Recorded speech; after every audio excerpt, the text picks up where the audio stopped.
EV100 turundusidee.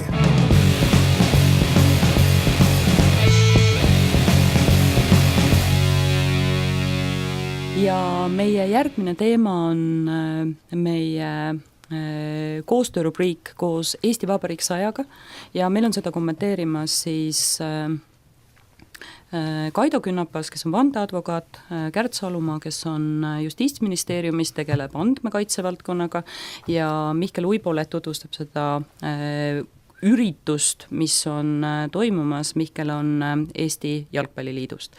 Ja lihtsalt ja selle rubriigi mõte on siis see, et me räägime ühest põnevast üritusest või projektist, mis on meie vabariigi 100. sünnipäevaga seotud ja arutame selle üle, kuidas erinevad ettevõtted, asutused, organisatsioonid saaksid seda ära kasutada enda jaoks ja kuidas saaksid selle raames koostööd teha. Ja tänane projekt puudutab siis Eesti-Soome maavõistlus jalgpallist 100+, kus on siis mõeldud, et ühe päeva jooksul toimub vähemalt 100 erinevat jalgpallimatši. Toimub see juba sellel aastal 10. juunil just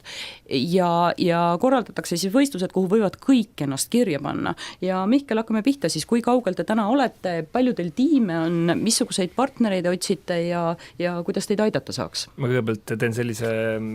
jõuluvana ringi, et jagan laiali värske ajakirja Jalka. Ja meile tasub alati kingitusi tuua ja jõuluvanad on tere tulnud. Siin on mõistlik avada lehekülg 26, kus teeme pidulikult lahti. Kus on sees siis artikkel sellest samast Eesti-Soome 100+ maavõistlusest ja toodud ka siis välja sellised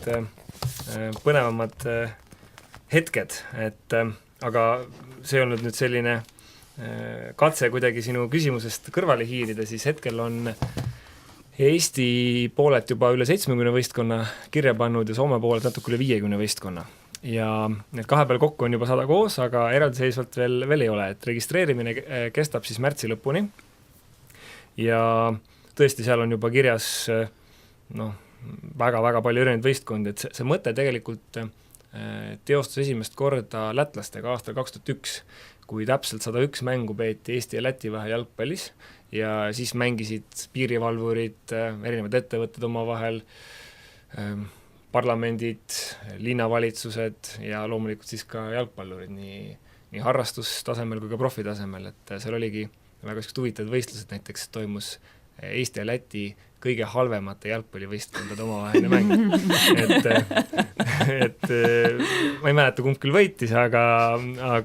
kumb halvem oli, eks? Igal juhul selline tore võistlus oli, et nüüd me läheme siis soomlastega, just kontekst on Soome Vabariik 100, järgmine aasta Eesti 100 ja tegelikult mõlemad riigid ka jalgpallis on just tähistamas selliseid suuri verstapost, et sel aastal toimub Helsingis Euroopa Jalgpalliliidu UEFA kongress, Eesti jalgpallikoondis aastal 2020 saab 100-aastaseks, ehk siis neid väga palju selliseid ümmargusi tähtpäevi. Et jah, ütleme, juba on see huvi päris suur, arvestades, et veel üle 2 kuu on aega registreerida. Et ootame, kui mõelda isegi nagu tagasihoidlikult, et okei, et natuke üle 100 võistkonna mõlemad poolt, siis räägime 3500, 4000 jalgpallurist, kes sellest projektis osa võtavad minimaalselt, mis tähendab puht logistiliselt juba päris suurt sellist heas mõttes probleemi, aga ettevõtjatele kindlasti väga suurt võimalust, teiselt poolt korralduslikus mõttes ja ka turunduslikus mõttes, nii et siin on sellise massi juures ja 2 erinevat riiki hõlmates 2 erinevat turgu, et siin neid võimalusi on oigu palju.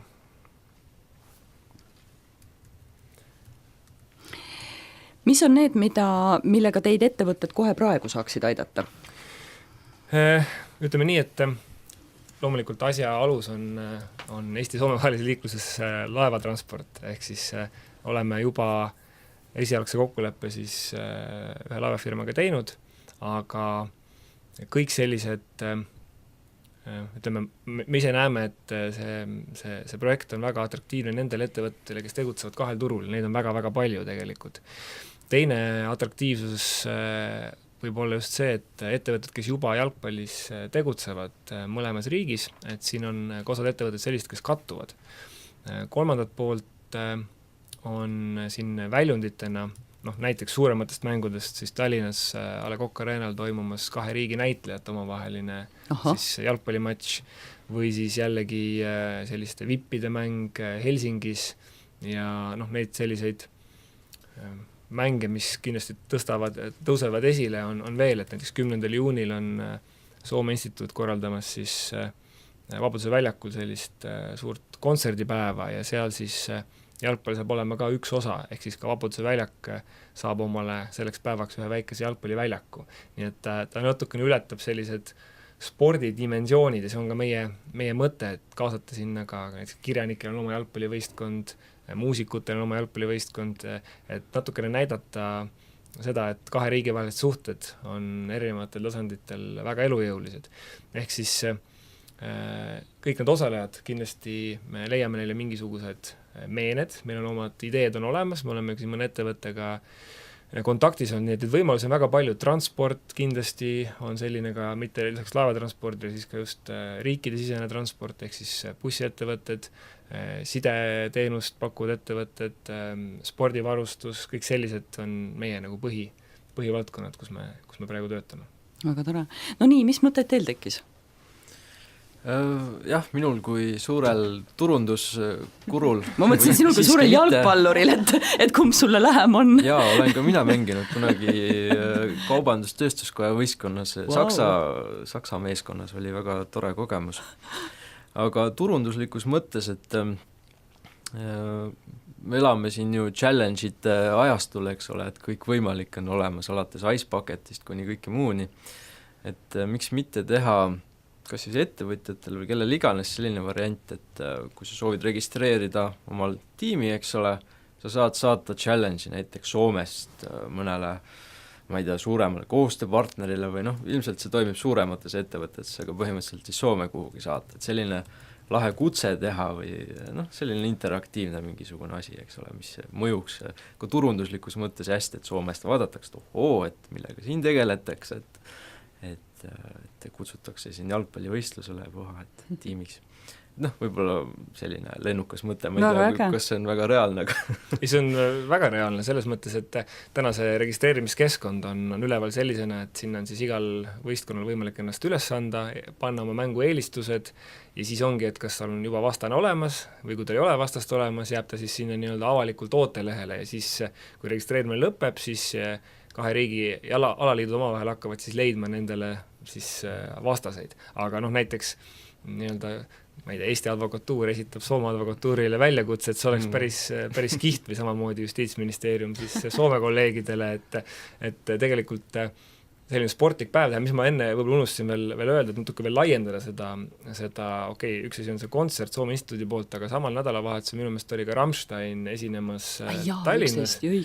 Ja lisaks siis veel kui see on laupäeval 10. siis reede õhtul toimub ka Eesti-Belgia jalgpallilahing ka veel Tallinnas, ehk siis tegelikult soomlastel on lisaks tavapärastele põhjustele Eestit külastada, on nüüd veel sellised 3 järjestikust päeva täidetud üritustega tegelikult, et ka see hakkab nii-öelda, me loodame toimima sünergiana. Väga äge. No tõesti, et minu meelest ma vaatasin ka, kes need registreeritud tiimid olid, kas Soomest ei olnud mitte nende välisministeerium või igal juhul mingi ministeerium oli seal juba ootamas, nii et selles mõttes teil kätte ei ole midagi muud teha kui... Mina kuulen sellisest ettevõtmisest esimest korda, mul on juba sellepärast väga hea meel, et mind täna siia kutsuti, et tõesti suurepärane ettevõtmine, mina isiklikult kui turundus- ja jalgpallikauge inimene, et väga hea kombinatsioon iseenesest, see tekitab minus huvi ja tõesti, kui ma siit loen, et on oodatud nii mehed, naised, noored, vanad, kes iganes, siis äkki isegi mina oma puuduliku jalgpallioskusega kvalifitseeriks mõnele turniirile, et kõlab väga ägedalt, soovin edu. Aitäh, kui me oleme ERR-i hoones hetkel, siis peab ütlema, et ka FC ERR-i naiskond on ennast sinna kirja pannud, nii et äkki sul õnnestub sinna ERR-i on oma naiskond naiste rahvaliigas juba mitmeid aastaid mängivad seal, nii et tegelikult miks mitte võtta eeskuju, et tegelikult küsimus ei olegi siin ju sportlikus tasemes, vaid pigem just sellises nagu enne sa öelnud ka sellise challenge esitamises naabritele, aga natuke ka selline naabrist parem teema, aga natuke ikkagi selline, et me oleme ikkagi vennasrahvad ja kas me oleme ja eks kõigi nende järgnevate kuude jooksul hakkab ka seda meiepoolset kommunikatsiooni just selle koha pealt tulema, et kui üritusel saavad olema mõlemast riigist siis 2 sellist prominentset eestkõnelejat just jalgpalliringkonnast, kes on mõlemale siis tuntud, siis nemad hakkavad ka mängima oma rolli ja esitama, et eks siin natuke tekib selline suure ja väikse venna teema ja kes siis keda, et noh, niisugune sõbralik aasimine tegelikult 2 riigi vahel ja ikkagi võrdlus, et juba siin soomlastega, Soome kolleegidega siis mitmed kordi kohtudes on ikkagi põhinali alati, et kui me Eestist neile külla lähme, siis et kas me tõime neile alkoholi kaasa ja kui nemad siia tulevad, et palju neil siis ruumi on pagasis ja siis selline vastastikune töötlemine juba käib, et ka jalgpalliliitude kontorid siis omavahel lähevad vastamisi ja selline ka legendide mäng on kavas Soome pinnal, kus siis mõlema riigi kogu tippjalgpalli kaader omavahel läheb siis vastamisi endiste mängijate puhul siis just endised staarid, et aga jah, mina ka, kes ei ole jalgpalli oskuste poolest kindlasti mitte kiita, et väga lahe oleks just sellises projektis kaasa lüüa, kus ei ole eeldus, et see on ilmtingimata sportlik, nii nagu paras mõttes väga paljudel spordiüritustel on, et kohe eeldus on see, et sa pead tegema väga kõvasti sporti, et siin ei pea. Mina kribasin ka siin teid kuulates lihtsalt mõned mõtted, mis pähe tulid, et ma arvan, et seesama lugu, et nüüd ettevõtjad, eksportijad, et kutsuge külla oma konkurendid, kutsuge külla oma praegused ja tulevased koostööpartnerid, põhjus tulla külla, et nagu me tegelikult ütleme ju hästi palju, et me saame oma riiki näidata kõige paremal viisil siis, kui inimesed külla tulevad ja võib-olla see on üks nagu lisa-fun asi, mis sulatab jääd hoopis teistmoodi kui siis, kui te kutsuksite nad kuhugi tavalisele ärikohtumisele. Et ma arvan, et see on kindlasti üks asi, mis lihtsalt kasutage ära see hetk, kui selline asi on. Siis teine mõte, mis loomulikult, kui seda üritust vaadata, et siis igal heal mängul tegelikult on ju ka pealtvaatajad, eks ju. Ja kogu see tugiteenus, et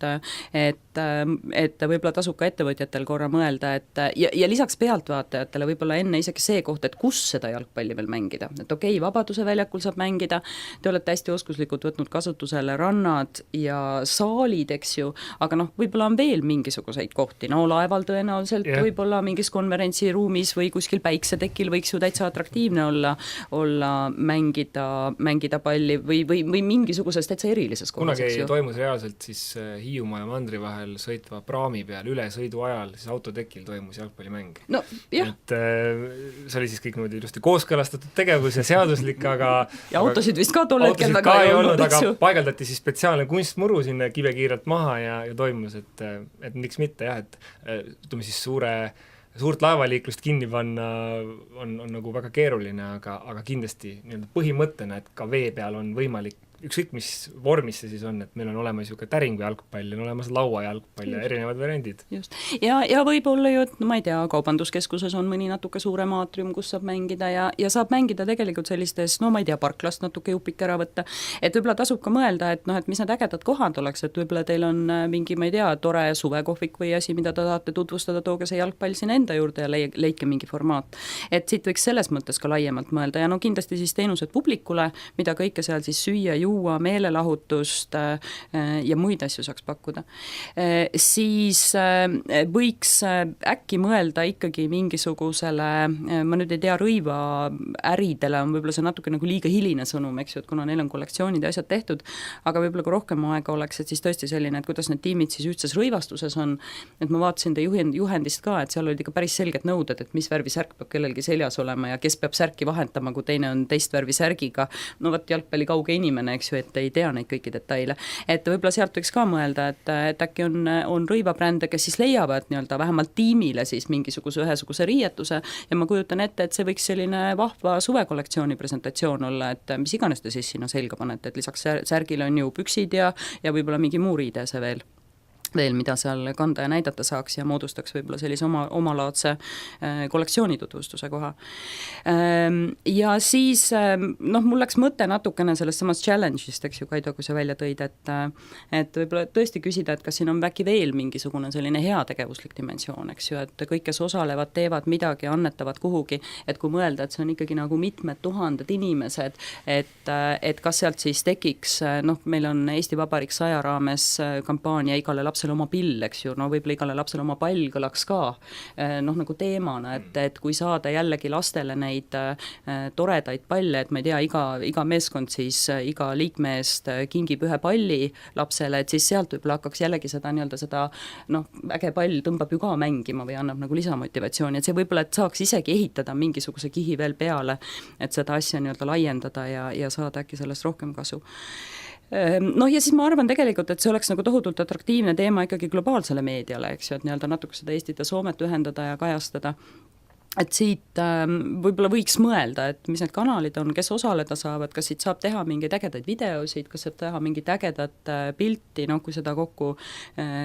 lõigata ja kombineerida, seda, ma ei tea, levitamist toetada või muid asju, et ka selliseid lihtsamaid võimalusi on, et kus ma ei pea ise võib-olla palli platsi peal olema, et aga ma saan toetada just nimelt seda võimenduse poolt, et need olid need mõtted, mis mul praegu siin teilt kuulates tekkisid siia pildile panna. Kellega tuleb võtta ühendust selleks, et teiega koostööd teha? Sinuga isiklikult? Võib Jalgpalliliit otse kirjutada ja selle projektil on oma koduleht, kus saab ka tegelikult ühendust, on siis 100games.eu ehk siis see 100 on kirjutatud siis numbritega 100, kui ma ütleks 100games.eu, siis see kõlaks natuke imelikult, aga jah, selline see aadress on, et sealt siis saab registreerida, lugeda selle projekti kohta, aga saab siis ka ühendust Jalgpalliliidu. Ja registreerimiseks viimane täht oli 31 märts, selge. Aga kutsume tõesti kõiki vähemalt kaaluma, kuidas sellest vahvast üritusest osa saada, kuidas te saaksite panustada, nii et teil oleks endal lahe, et te saaksite oma ärikasud ja tegelikult selline põnev ja vahva spordi juurde toomise viis. Aitäh selle mõnusa tutvustuse eest, aitäh Kaido, Kärt ja Mihkel siia stuudiosse tulemuse eest ja kallid kuulajad, kuulake meid taas kord nädala pärast. Kõike head! Sulle meeldis Turundusraadio? Telli endale meeldetuletus järgmiste saadete kohta Marketingi Instituudi kodulehelt.